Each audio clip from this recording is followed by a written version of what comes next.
साथियों नमस्कार, आप देख रहे हैं KBN 365 न्यूज़। साथियों आप देख सकते हैं करनाल का ये जिला सचिवालय है और जिला सचिवालय के सामने 5 जुलाई से राज्य स्तरीय अनिश्चितकालीन हड़ताल पर बैठे हुए हैं क्लैरिकल एसोसिएशन वेलफेयर सोसाइटी के ये सदस्य हैं।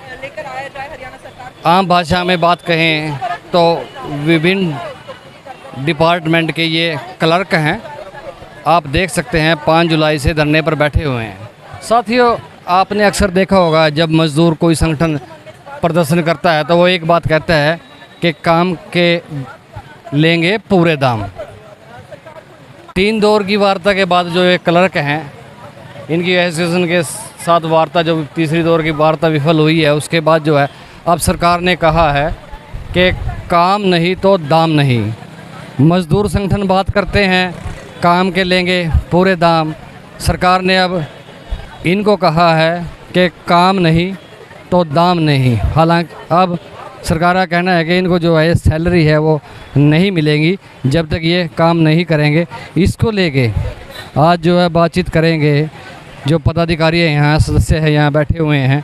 भूख हड़ताल भी यहाँ इनके द्वारा शुरू की गई। आप देख सकते हैं जो माला पहने हुए यहाँ जो क्लर्क बैठे हुए हैं माला पहने हुए, ये भूख हड़ताल पर हैं और दूसरे साथी जो है इनका सहयोग यहाँ कर रहे हैं। आप देख सकते हैं संदीप शर्मा भी यहाँ बैठे हुए हैं, उनसे भी बातचीत करेंगे, जानेंगे।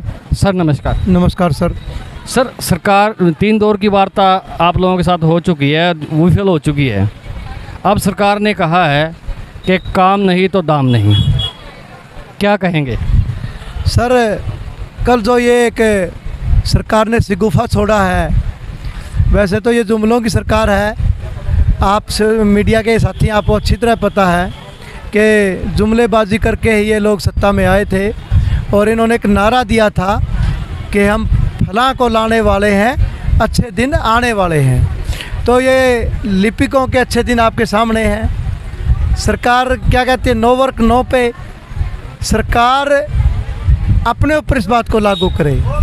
जब इनके मानसून सत्र, शरदकालीन सत्र एक छोटी सी अपनी अहम को लेकर के, विपक्ष के विचारों को लेकर के पूरा का पूरा सत्र भेंट चढ़ा देते हैं, ख़त्म कर देते हैं। और ये अनुमान है कि एक सत्र पे लगभग 100 करोड़ रुपया खर्चा आता है। तो उस टाइम पे उनका नो वर्क नो पे कहाँ जाता है?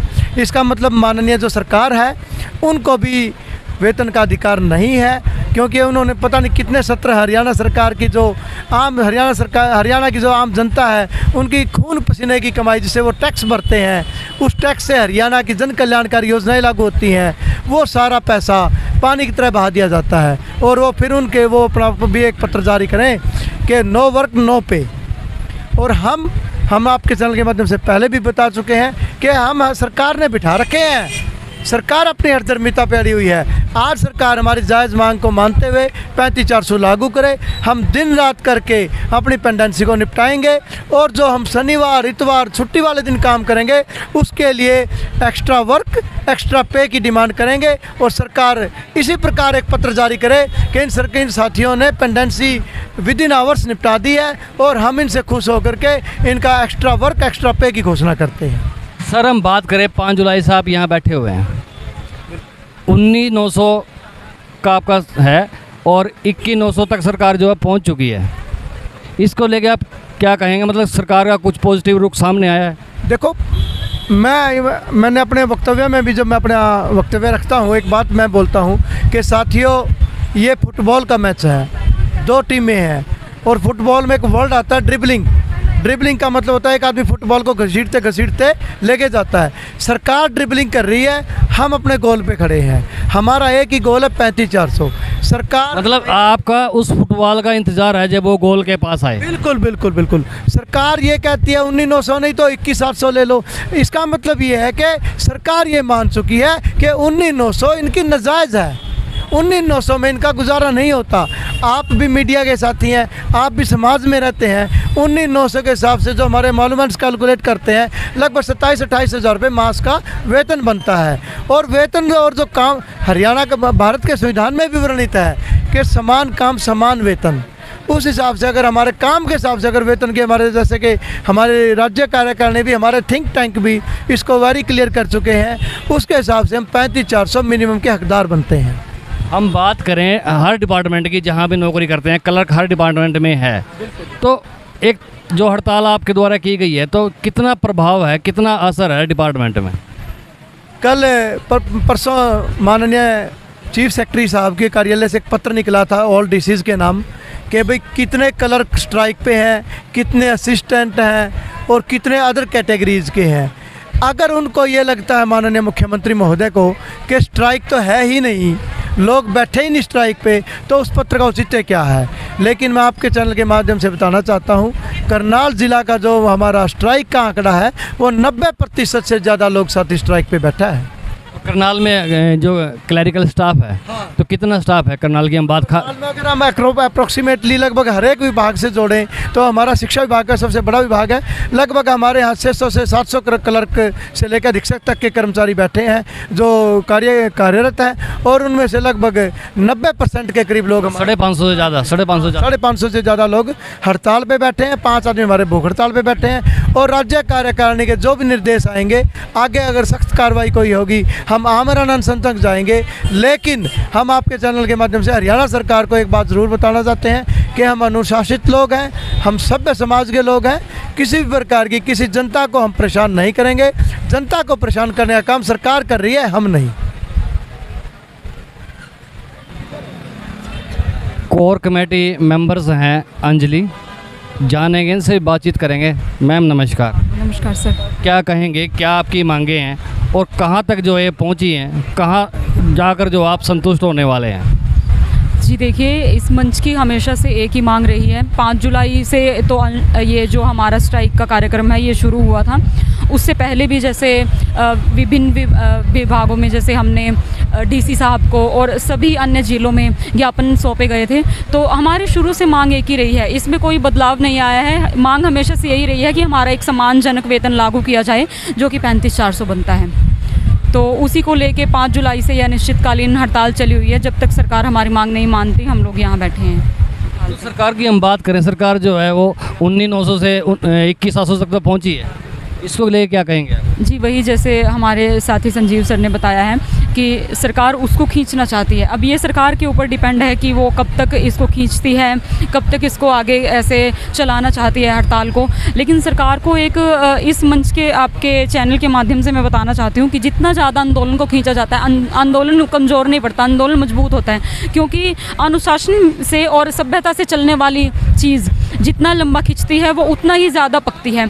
तो ये आंदोलन जैसे मतलब ये एक रबड़ का काम कर रही है, आपका कहना मतलब है? मतलब जो ये आंदोलन है ये रबड़ का काम कर रहा है। जैसे आंदोलन पहले दिन था तो शायद साथियों को इतना नहीं पता था इन सब चीज़ों के बारे में, अपने अधिकारों के बारे में, और भी कई चीज़ें हैं। मन से जुड़ने के बाद साथी मजबूत हुए हैं, उनमें एक नया जोश है। अब वो हड़ताल को अगर सरकार इतने ही दिन और लगाएगी तो वो इतने ही दिन बैठने के लिए तैयार हैं। इवन हम इस बात के लिए भी तैयार है कि अगर सरकार कभी हमारी बात नहीं भी मानती है इन फ्यूचर तो हम आमरण अनशन तक करने के लिए तैयार है। उसमें फिर हमारी साथी बहनें और हमारे साथी भाई सब लोग उसके लिए तैयार हैं।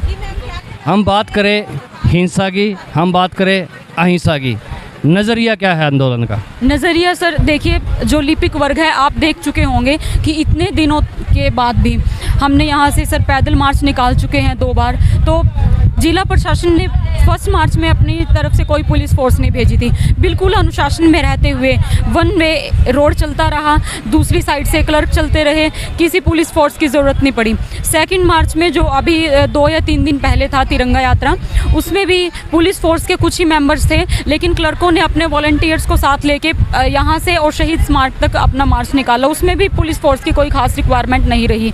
तो ये बिल्कुल अनुशासन और सभ्यता से चलने वाला आंदोलन है। इसीलिए इस आंदोलन को लंबा खींच सकते हैं हम अगर सरकार हमारी मांग नहीं मानती। सभ्यता से चलने वाले आंदोलन मजबूत होते हैं और एक अनुशासन से अगर बैठे हैं हम तो संविधान ने हमें इसका पूरा हक दिया है।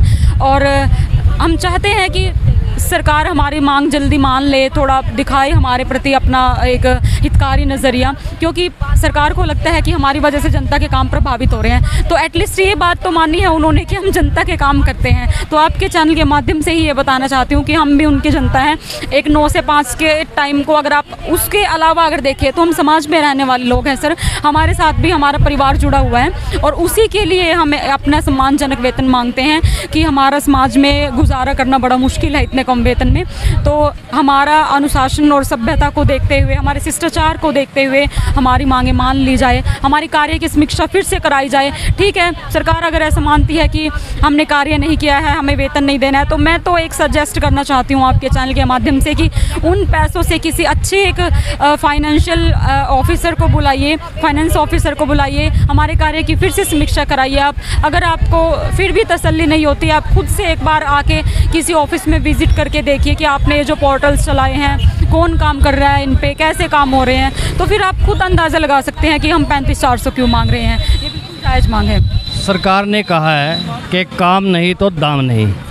आप एक महिला भी हैं, परिवार कहे चलता है, आप बेहतर जानती हैं, रसोई का आपके ऊपर ज़्यादा दबाव रहता है, तो कब तक सहन कर पाएंगे? आप सैलरी आपको मिलनी नहीं है, कब तक सहन कर पाएंगे? जी देखिए, अगर मैं खुद को एक इंडिपेंडेंट महिला लेके चलती हूँ कि मुझे खुद अकेले घर चलाना है, तो देखिए सर आपको भी ये बात माननी पड़ेगी कि इतने कम पैसे में आप बचत तो नहीं कर सकते। और रही बात खर्चे की, अब खर्चे में सर ऐसा होता है, देखिए कई बार कुछ आपके साथ मिस हैपनिंग्स भी हो जाती है, आपको अपने इलाज के लिए आपको पैसे बचाने हैं, ठीक है, इन बिटवीन कोई ऐसे आपको खर्चे करने पड़ जाते हैं। मैं एक लेडी, जैसे मैं अपने आप को एक लड़की के तौर पे देखती हूँ, तो समाज में रहते हुए सर आपको कई बार इस तरह के 30 त्यौहार हैं आपके कई बार अपने इलाज के खर्चे, और उसके अलावा भी आपको बहुत सारी कुछ चीज़ें हैं जो निर्वहन करनी पड़ती है समाज में रहते हुए। तो उन सबको अगर इकट्ठा करके देखें तो सर 20-25 हज़ार इतनी महंगाई के दौर में बिल्कुल आप नहीं मान सकते कि इससे आप अपना गुजारा एक सम्मानजनक मतलब तौर पे तरीके से कर सकते हैं। मतलब घर पे भी ज़्यादा प्रभाव पड़ने वाला है। जी बिल्कुल। साथियों, अभी आपने सुना जो क्लैरिकल स्टाफ यहाँ धरने पर बैठा हुआ है, उनके पदाधिकारियों से हमने बातचीत की। सरकार की जो एक योजना सरकार लेके आई है कि काम नहीं तो दाम नहीं, अर्थात जब तक ये धरने पर हैं तब तक इनको सैलरी नहीं मिलेगी। इसका परिवार, इनका जो परिवार है वो भी, उन पर भी जो अब असर होगा। साथियों, KBN 365 न्यूज़ को लाइक करें, सब्सक्राइब करें, शेयर करें। साथी चमन लाल के साथ मैं धर्म सिंह।